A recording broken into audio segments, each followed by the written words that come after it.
பர்மாவில் செய்கிற நூடுல்ஸ் தான் செய்ய போகிறோம். இது வந்து ரெடில்ஸில் வந்து ரொம்ப ஃபேமஸானது ஷீஜோன்னுவாங்க. அதுக்கு நம்ம வந்து நூடுல்ஸ் வந்து வேக வச்சு எடுத்து வச்சுருக்கேன். கோஸ் நறுக்கி வச்சுருக்கேன். இஞ்சி பூண்டு பேஸ்ட்டு, 2 முட்டை, தக்காளி 1 பெரிய சைஸு, வறுத்த வெங்காயம், அப்புறம் வெங்காயத்தை வந்து சாப் பண்ணி வச்சுருக்கேன். புளி தண்ணி, சோயா சாஸ், அப்புறம் ரெட் சில்லி பவுடர். இதில் வந்து அஜினமோட்டோ சேர்ப்பாங்க. நான் அஜினமோட்டோ சேர்க்கல. அதே மாதிரி நூடுல்ஸ்க்கு வந்து அந்த கேசரி கலர் போட்டு வேக வைப்பாங்க. நான் வந்து மஞ்சள் போட்டு தான் வேக வச்சுருக்கேன். அதனால தான் இந்த கலரில் இருக்குது. அவங்க தான் அந்த ரெடில்ஸில் செய்கிறது வந்து நல்ல டார்க்காக ரெட் ஒரு மாதிரி கேசரி கலரில் இருக்கும். அந்த பவுடர் நான் போடல. அது பதிலாக நான் வந்து மஞ்சள் போட்டு தான் வேக வச்சுருக்கேன். வாங்க செய்யலாம். அடுப்பில் கடாய் வச்சு அதுக்கு நம்ம எண்ணெய் ஊற்றிக்கலாம். நம்ம இப்போ ஷீஜோ செய்ய போகிறோம் இல்லையா, அதுக்கு தேவையான அளவு எண்ணெய் ஊற்றிக்கலாம்.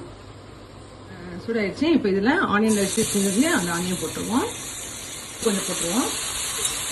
வந்து நல்லா பேபி பிங்க் கலரில் வந்துச்சு பாருங்க. இப்போ நம்ம இந்த கோஸை போட்டுருவோம்.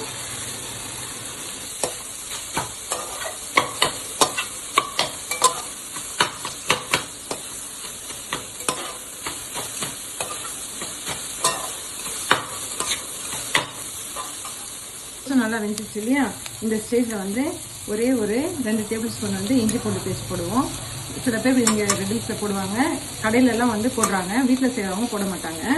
இஞ்சி பூண்டை வந்து தட்டிட்டு போடுவாங்க. Plain chilli powder 1 table spoon, 1.5 table spoon போட்டுக்கிறேன். அதே அந்த காரத்தை போட்டுக்கணும். ப்ளெயின் சில்லி பவுடர் நல்லா டேஸ்ட்டாக இருக்கும். இந்த ஷீஜோக்கு ஒரு சீக்ரெட் இன்க்ரீடியன்ஸ் நான் எடுத்து வைக்கும்போது நான் உங்களுக்கு சொல்லலை. அது சீக்ரெட் என்னென்னா சிக்கன் மசாலா. சக்தி சிக்கன் மசாலா போடுவாங்க கடையிலலாம். அந்த டேஸ்ட்டுக்காக நானும் போடுறேன். கடைசியில் ஒரு ட்விஸ்ட் இருக்குது. அதை இந்த வீடியோ ஃபுல்லாக பார்த்தீங்கன்னா தான் அந்த ட்விஸ்ட் உங்களுக்கு சொல்லுவேன். நான் 2 முட்டை போடுறேன். இன்னொன்று தேவைன்னா கூட இன்னும் 2 முட்டை கூட போட்டுக்கலாம்.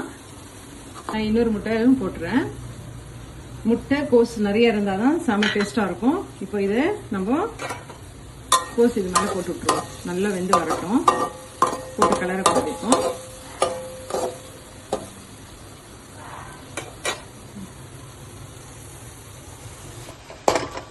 அடுப்பு சிம்மில் வச்சு தான் செய்யணும்.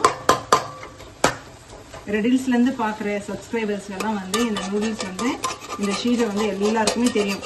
ரெடில்ஸில் இருப்பாங்க எல்லாருமே கண்டிப்பாக இதை ஒரு வேலையாவது சாப்பிட்ருப்பாங்க. ஒரு டைமாக இதை டேஸ்ட் கொடுத்துருப்பாங்க. அவங்க வீட்டில் செய்யணும்னு நினச்சிருப்பாங்க. அதுக்கு தான் நான் இன்றைக்கி செஞ்சு காட்டுறேன். கண்டிப்பாக நீங்களும் வீட்டில் ட்ரை பண்ணி பாருங்கள். இப்போ முட்டை எல்லாமே வெந்துடுச்சு இல்லையா, இப்போ நம்ம இதெல்லாம் நம்ம வேக வச்சுருந்த ஷீஜோவை போட்டுடலாம். நம்ம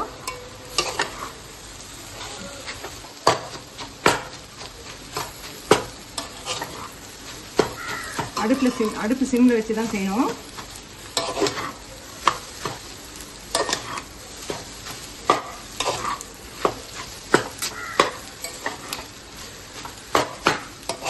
இப்போ இந்த ஸ்டேஜில் நம்ம உப்பு போட்டுக்கலாம். நூடுல்ஸ் வேக வைக்கும் போதே கொஞ்சம் உப்பு போட்டு தான் வேக வச்சேன். இப்போ இந்த மசாலா இதுக்கெல்லாம் உப்பு போட்டுக்கலாம். கடையிலலாம் வாங்கும்போது தக்காளி போடுவாங்க.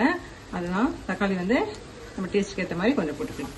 நான் கொஞ்சம் நிப்பாட்டிட்டேன், ஏன்னா தக்காளி அதிகமாக எடுத்த மாதிரி இருக்கு. அப்புறம் கொஞ்சமாக புளி தண்ணியை வந்து கொஞ்சம் தான் போடணும். ஃபுல்லாக ஊற்றிடக்கூடாது, கொஞ்சமாக, அவ்வளோ.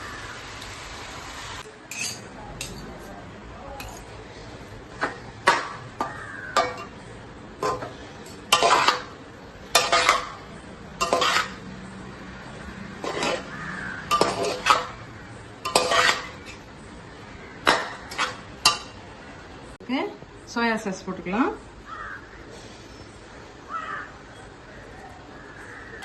அவ்வளோதான், முடிஞ்சது. இதுக்கு சீக்ரெட் இன்கிரீடியன்ஸ் சொல்கிறேன்னு சொன்னேன் இல்லையா, அது என்னென்னா லாஸ்ட்டாக கொஞ்சமாக கரம் மசாலா மேலே போட்டுருவாங்க அவங்க.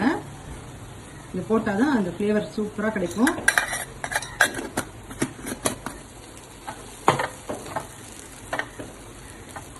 வாங்க சர்வ் பண்ணிடலாம்.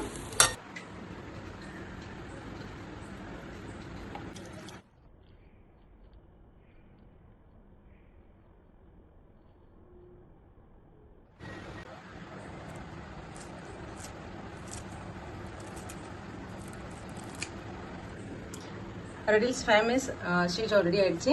வாங்க சாப்பிடலாம்.